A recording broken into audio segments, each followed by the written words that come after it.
Assalamualaikum warahmatullahi wabarakatuh. Perkenalkan, nama saya Winike Rohmahwati, NPM 1950200075 dari kelas 19B.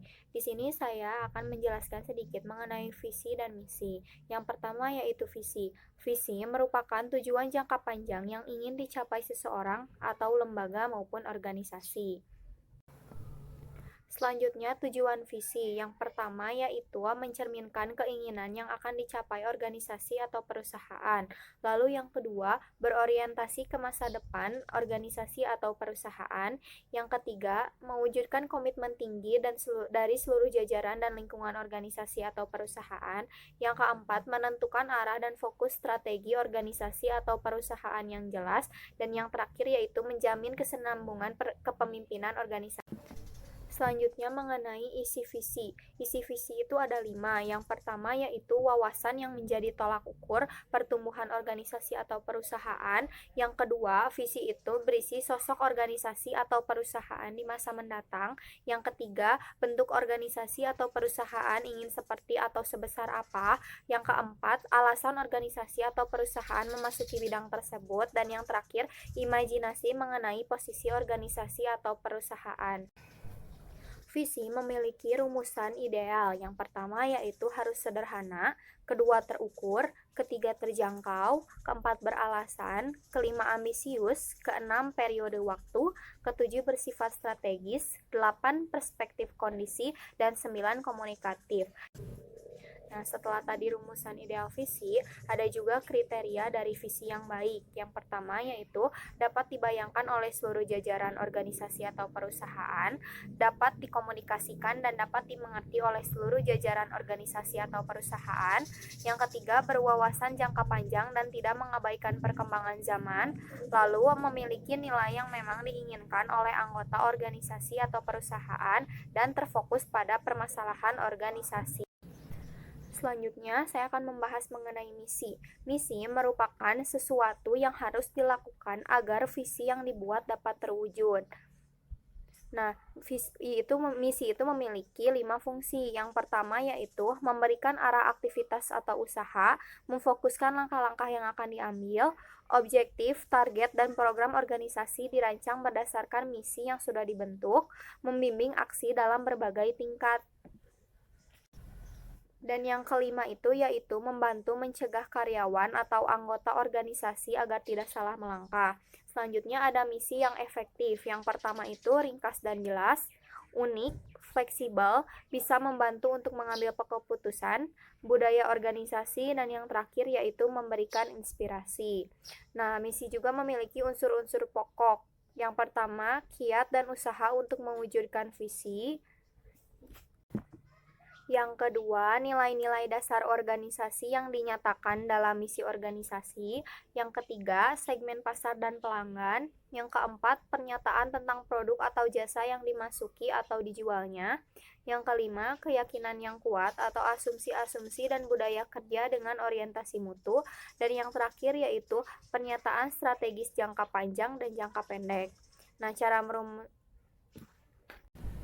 Nah, selanjutnya ada 3 cara untuk merumuskan misi. Yang pertama yaitu melibatkan pihak-pihak yang berkepentingan. Kedua, menyelaraskan kegiatan proses utama dengan sumber daya yang ada untuk memungkinkan organisasi atau perusahaan melaksanakan kegiatannya lebih baik dan dengan seefisien mungkin. Lalu yang terakhir yaitu menentukan lingkungan untuk menentukan apa isi organisasi atau perusahaan tidak bertentangan secara internal dan juga eksternal. Baik, selanjutnya, pertimbangan yang saya gunakan untuk membuat visi dan misi yang saya buat yaitu menggunakan analisis SWOT. Analisis SWOT itu terdiri dari strength atau kekuatan, weakness atau kelemahan, opportunity atau kesempatan, dan threat atau ancaman. Nah, dari analisis ini juga ada beberapa strategi, ada strategi SO, strategi WO, strategi ST, dan strategi WT. Jadi visi yang saya buat yaitu terwujudnya siswa siswa yang berkualitas, berwawasan tinggi, berdaya saing tinggi, berbudi pekerti luhur, memiliki apresiasi seni dan budaya Islam, serta cinta terhadap lingkungan dengan landasan keimanan dan ketakwaan. Ada misinya yaitu yang pertama menciptakan suasana Islami dalam kehidupan yang nyaman, kedua memberikan pelayanan terbaik dalam kegiatan belajar mengajar, yang ketiga, mengembangkan wawasan ilmu pengetahuan dan teknologi. Keempat, mengembangkan seni budaya Islam. Kelima, menumbuhkan dan mengembangkan sikap dan amal ibadah dalam kehidupan sehari-hari. Keenam, meningkatkan pencapaian prestasi akademik dan akademik melalui kegiatan intrakurikuler maupun ekstrakurikuler. Dan yang terakhir yaitu menumbuh kembangkan kecintaan terhadap lingkungan. Selain itu, pertimbangan yang saya lakukan untuk visi ini adalah lingkungan sekitar, kriteria peserta didik, dan tanggapan masyarakat akan didirikannya sekolah tersebut. Nah, dari analisisnya yang pertama tujuan visi. Tujuan visi ini berorientasi ke masa depan. Jadi, siswa diharapkan dapat menjadi seseorang yang berkualitas dan berdaya saing tinggi, juga apresiasi terhadap budaya Islam. Lalu isi visinya juga, visi sekolah yang saya buat ini berisi indikator keberhasilan di masa depan.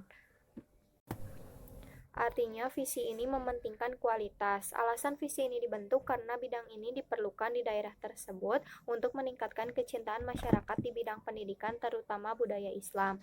Lalu, rumusan ideal visinya juga, visi ini memiliki kalimat yang sederhana, dan visi juga memiliki alasan yang jelas.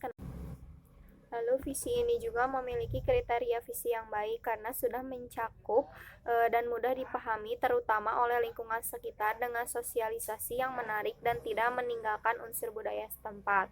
Lalu analisis misi saya jika dilihat dari unsur-unsur misi, kiat dan usaha untuk mewujudkan misi di atas sudah adalah poin-poin yang mengembangkan visi lalu menggunakan nilai-nilai dasar organisasi. Lalu misi di atas juga sudah sesuai dengan visi saya, yaitu terwujudnya siswa yang berkualitas, berwawasan tinggi, berdaya saing tinggi, berbudi luhur, dan memiliki apresiasi seni dan budaya Islam serta cinta terhadap lingkungan dengan landasan keimanan dan ketakwaan. Artinya akan terarah antara pengajar, materi yang diberikan, dan tujuan tercapainya pembelajaran yang diinginkan untuk menciptakan generasi yang berkualitas. Sekian yang dapat saya sampaikan. Mohon maaf apabila ada kesalahan. Wabillahi taufiq wal hidayah. Wassalamualaikum warahmatullahi wabarakatuh.